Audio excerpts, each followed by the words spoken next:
new Canon Rebel T6 camera to use for videos. I sold my older cameras and all that equipment.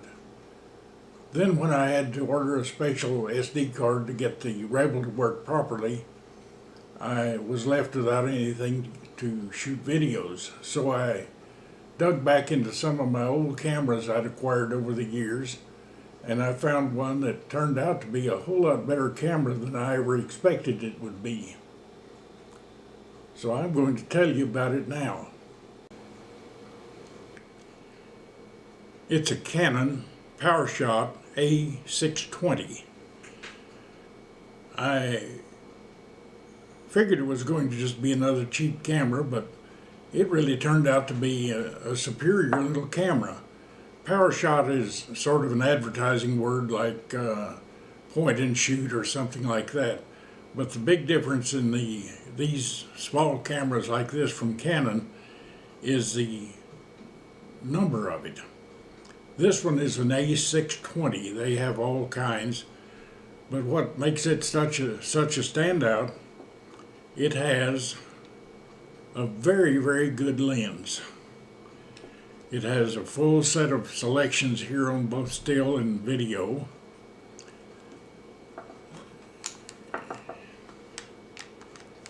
It has a fold-out viewfinder that will rotate over to where you can see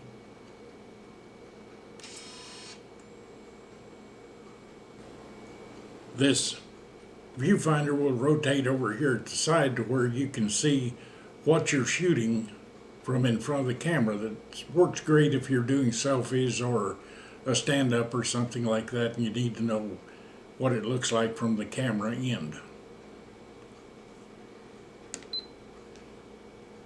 The one single button here turns it off and on the video, and this button turns the whole camera off and on.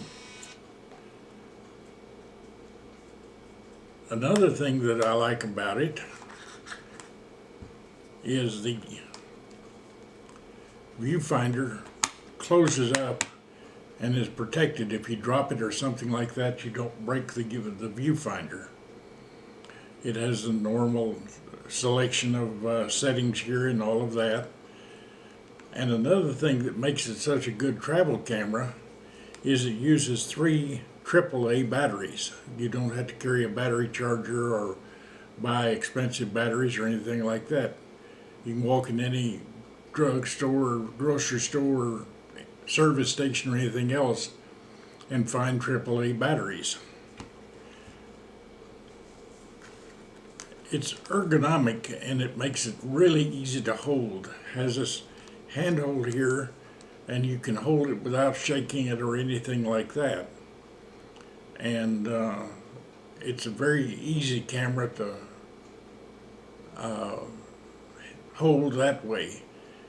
It also has an eye level viewfinder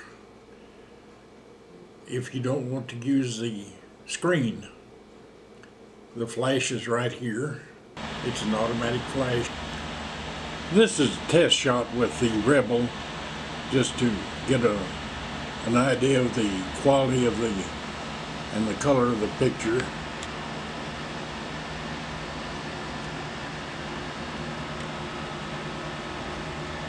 And changing from shade to bright sunlight. And this is the same shot with the A620.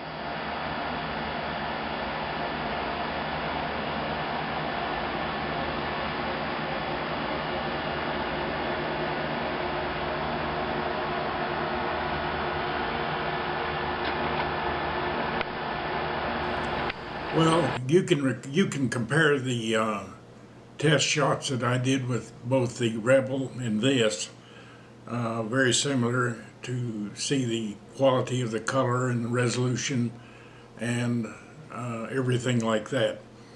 Now let's talk about the really good points of this camera here. Other than being small and easy to handle,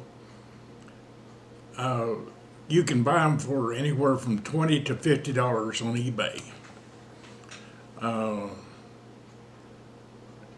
saw at least a half dozen on there, and I'm sure that some of them are in top shape, and others, a $20 one that said suitable for it.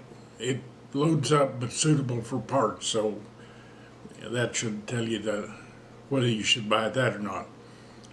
But some of the good points of this that I've already covered, it uses a 2 gig SD card. That's as big as it will handle.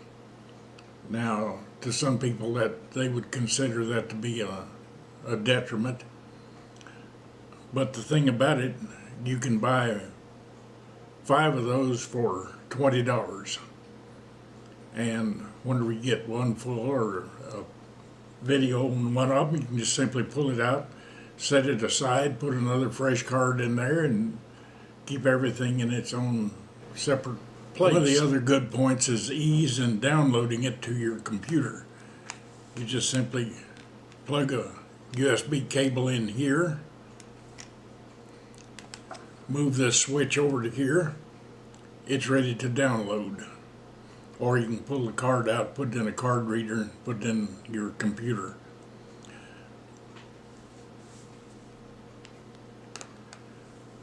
But to me, this is an ideal little, in fact, I think if I do any traveling at all, this is the camera I'm going to take with me and couple it with my laptop, and I can send my YouTubes from that.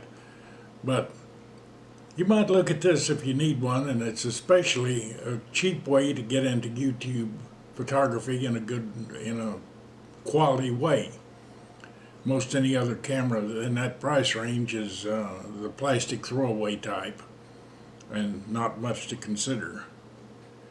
So, as I said, look at this for, if you're starting in YouTube, look at this as your first camera.